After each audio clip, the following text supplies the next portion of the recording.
Bom dia, boa tarde, boa noite. Sejam bem-vindos, bem-vindas ao podcast Mais que Dança do Ventre. Meu nome é Flora Suade e hoje nós vamos falar sobre mitos e verdades.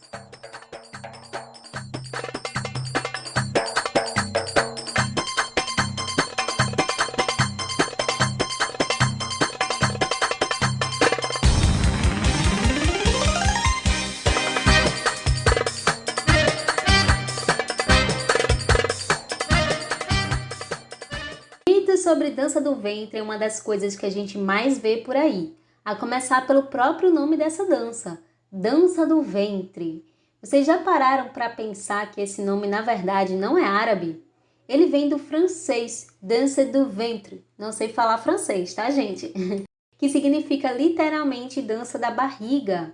Inclusive, essa nomenclatura foi criada no sentido pejorativo mesmo, quando os soldados franceses viram bailarinas gauazes dançando nas ruas. Mas quem eram as gauazes? Como foi que essa história começou? As gauazes eram mulheres que a princípio não eram egípcias, elas seriam descendentes de povos ciganos, e por isso elas andavam em bandos e dançavam livres pelas ruas em troca de dinheiro. Esse era um ofício delas.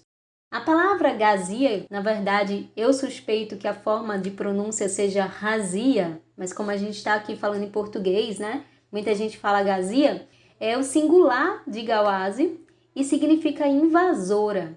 Isso mesmo, elas eram vistas como invasoras, né? Tanto os homens quanto mulheres desses povos de origem cigana que habitavam ali o Egito.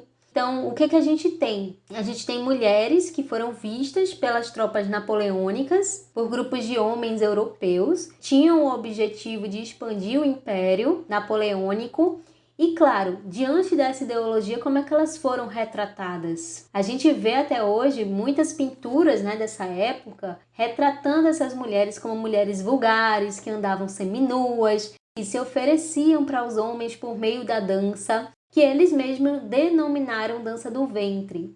E essas pinturas, elas partiam de um imaginário que hoje a gente chama de imaginário orientalista. É uma visão estereotipada sobre o Oriente. E essa visão, se a gente parar para pensar, ela existe até hoje, em filmes, em novelas. E isso tudo vocês podem perceber que é uma construção inclusive ideológica. Porque essas mulheres, muitas vezes, elas foram retratadas nos quadros como mulheres brancas, por exemplo, mas elas não eram brancas, europeias, ok? Elas foram retratadas de forma seminua, com pouca roupa, e elas não andavam assim. Imaginem, a gente está falando de um clima desértico, então não faz sentido a pessoa andar ali descoberta, né? Mas aí você pode perguntar, Flora, será que não houve realmente alguma coisa ali, alguma prostituição entre essas mulheres e esses homens, né, nessa relação de poder que a gente sabe que era desigual?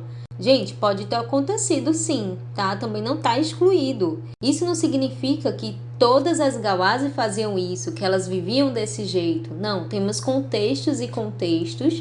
Inclusive, até peço aqui desculpas porque eu sei que esse podcast não vai dar conta de toda a complexidade que envolve essa questão. Mas se vocês me perguntarem se em algum momento na história pode ter havido essa questão de prostituição entre as gawazes e soldados franceses, sim, isso pode ter ocorrido porque a gente sabe da situação, né, que era uma situação de dominação colonial precária, assim como também ocorreu aqui no Brasil muita problemática nesse sentido.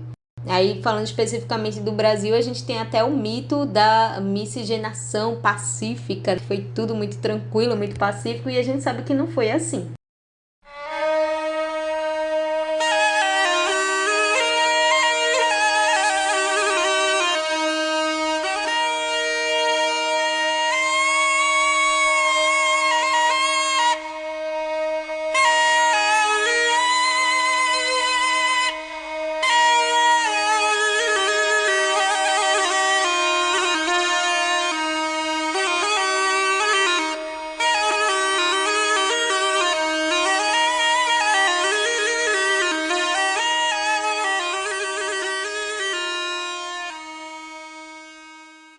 esse foi o primeiro contato, foi a origem do nome dança do ventre. E aí, onde é que a gente chega no estilo de dança que a gente conhece hoje aqui no Ocidente, né? Para aquela dança com top, com a saia, como é que isso surgiu?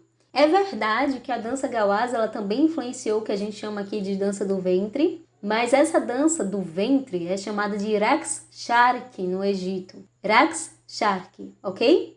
Que significa dança oriental. Então, lá no Egito, quando eles vão se referir àquele tipo de dança que tem um top, tem a saia, eles chamam de dança oriental. Inclusive, é importante dizer que essa vestimenta não é obrigatória. A gente pode dançar com vestido, pode dançar com outros modelos de roupa. E como vocês podem observar, o próprio nome já indica, né? Aqui a gente tem um apelo também orientalista. Porque o que aconteceu? Mais tarde, no início do século XX, a Europa estava consumindo muitas referências, né, da cultura egípcia e também o povo egípcio com algumas influências europeias, né, em diferentes aspectos. Então a gente tinha uma relação aí de troca cultural, não necessariamente uma troca justa, né? Eu acredito realmente que essa troca, no que se refere aos países africanos, assim como acontece com a gente aqui no Brasil, muitas vezes é desigual, porque mesmo que o Império Napoleônico tivesse se acabado, mas o imperialismo de certa forma continua. Então, em um determinado momento, lá no início dos anos 20, 30, a gente tinha o surgimento dos cabarés parisienses. E isso aconteceu também no Egito. Começaram a se abrir cabarés no Egito. Eles eram, na época, espaços de entretenimento, tá? Não é como a gente pensa aqui hoje o conceito de cabaré. Inclusive, esse termo é usado no Egito até hoje para se referir aos nightclubs, aos bares, aos lugares onde você encontra realmente dança, música. Então, o que acontece? Nesse período, na primeira metade do século XX, a gente teve um florescimento cultural no Egito. A gente teve uma projeção do país para o exterior por meio do cinema, por meio da música, de várias formas de arte e inclusive da dança. E aí muitas bailarinas egípcias começaram a se destacar. Especificamente, temos aí algumas que a gente menciona nas nossas aulas, como a Sama Gamal, a Tahia Carioca, Surrezak, que vem um pouco depois também. Então, a gente tem uma escola mesmo artística sendo formada e aí a gente tem esse figurino que surge, né? Essa ideia de realmente se fazer o Raqshar, uma dança oriental, sendo projetada para o exterior. Eu não sei dizer para vocês a origem do termo Raqshar, quem usou esse termo pela primeira vez, ok? Mas eu posso dizer para vocês que esse conceito ganhou força nessa época, porque essas mulheres, elas foram atrizes de cinema, elas foram grandes estrelas desse período.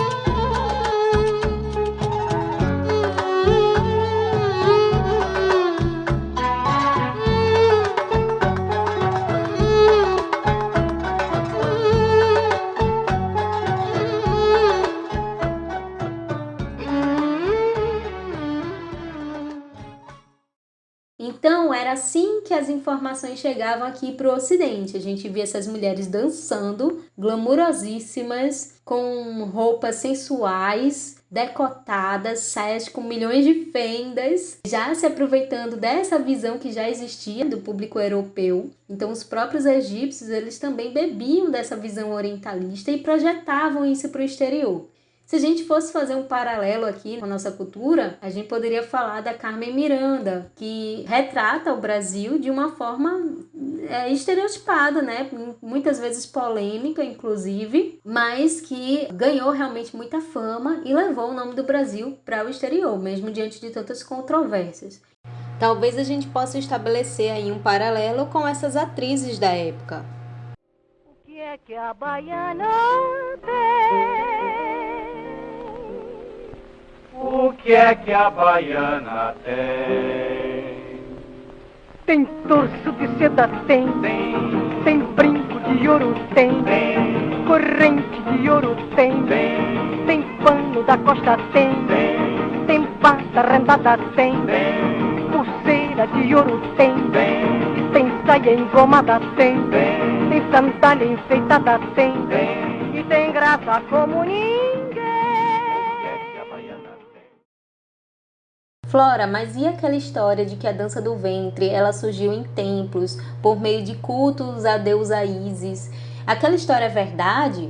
Então, gente, não faz sentido nós pensarmos dessa forma hoje em dia, porque a gente já sabe que aqueles desenhos, eles eram rústicos, né? Eles eram bidimensionais, a gente não tem essa comprovação de que o movimento era assim, o movimento era assado, a gente não tem como resgatar isso. E estamos falando aí de milênios atrás, então imaginem quantas transformações não se passaram nesses milênios, quantas influências culturais, até o próprio propósito de culto, a existência desse culto ao deusa Ísis se perdeu. Então a gente obviamente não vai ter mais aquela dança ritualística. E se a gente parar para pensar, a dança que nós fazemos hoje não é ritualística, ok? A gente dança pro entretenimento, a gente dança por diversão, a gente dança para explorar nossa própria feminilidade, se sentir mais poderosa, sensual. Então, certamente não é a mesma dança que se praticava lá naquele período histórico.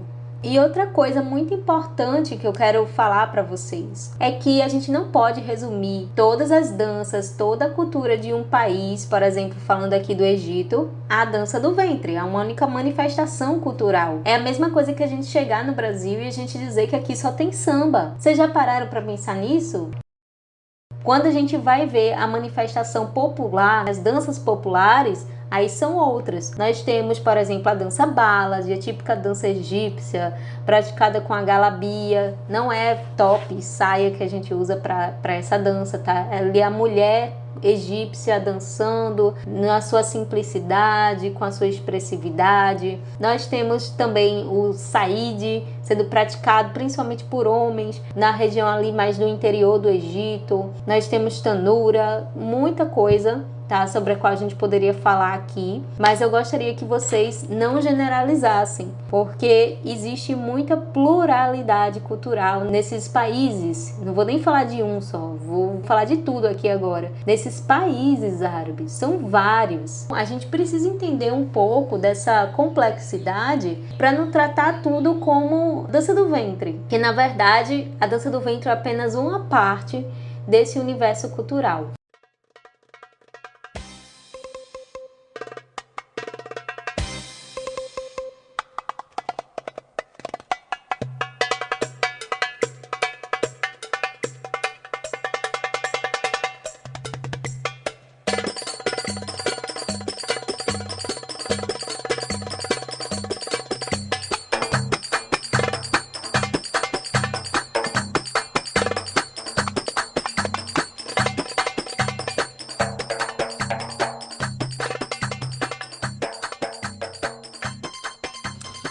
Então é isso, pessoas. Gostaram do episódio de hoje?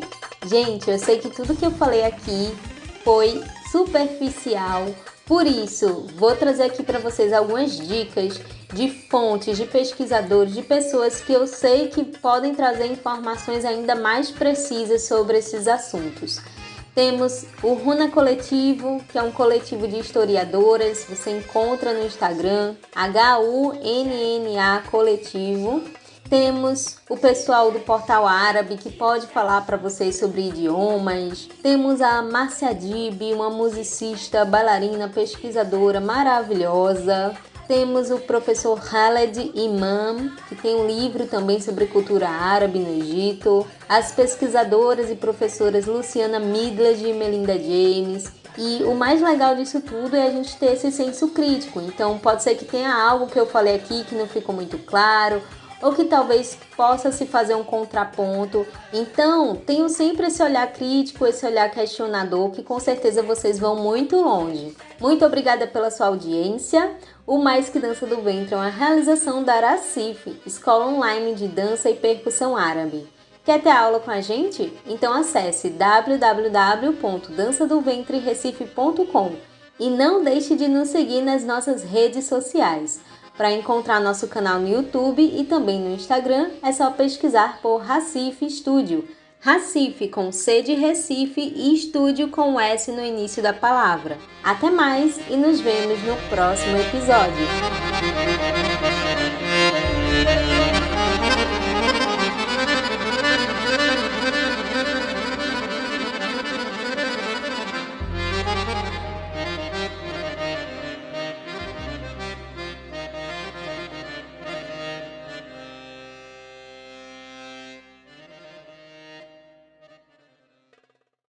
Sendo praticado principalmente por homens na região ali mais do interior do Egito. Nós temos tanura, muita coisa, tá, sobre a qual a gente poderia falar aqui, mas eu gostaria que vocês não generalizassem, porque existe muita pluralidade cultural nesses países. Não vou nem falar de um só, vou falar de tudo aqui agora. Nesses países árabes, são vários. A gente precisa entender um pouco dessa complexidade para não tratar tudo como dança do ventre, que na verdade a dança do ventre é apenas uma parte desse universo cultural.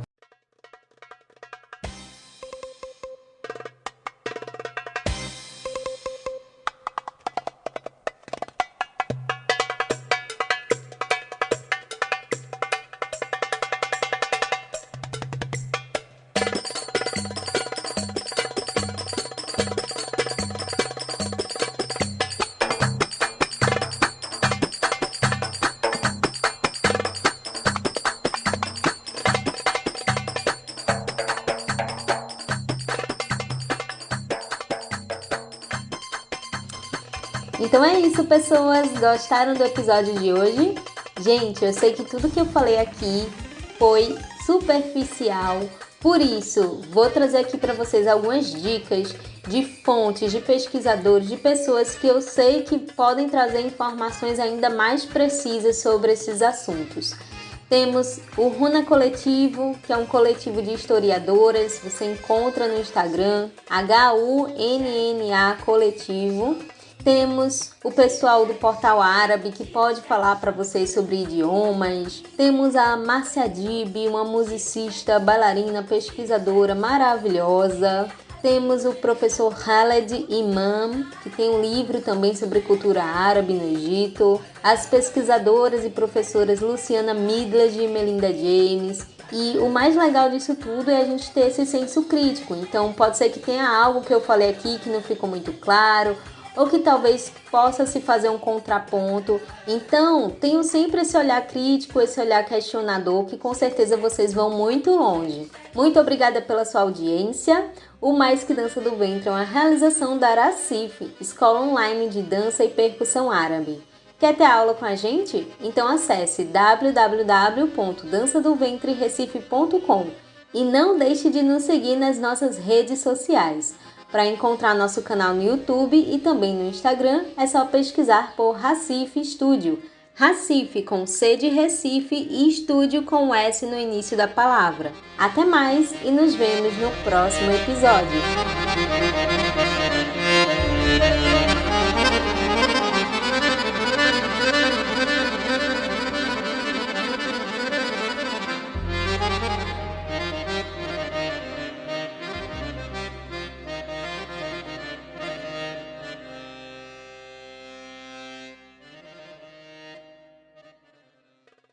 Que tenha algo que eu falei aqui que não ficou muito claro, ou que talvez possa se fazer um contraponto. Então, tenham sempre esse olhar crítico, esse olhar questionador, que com certeza vocês vão muito longe. Muito obrigada pela sua audiência. O Mais Que Dança do Ventre é uma realização da Recife, Escola Online de Dança e Percussão Árabe. Quer ter aula com a gente? Então acesse www.dançadoventreRecife.com e não deixe de nos seguir nas nossas redes sociais. Para encontrar nosso canal no YouTube e também no Instagram, é só pesquisar por Recife Estúdio. Recife com C de Recife e Estúdio com S no início da palavra. Até mais e nos vemos no próximo episódio.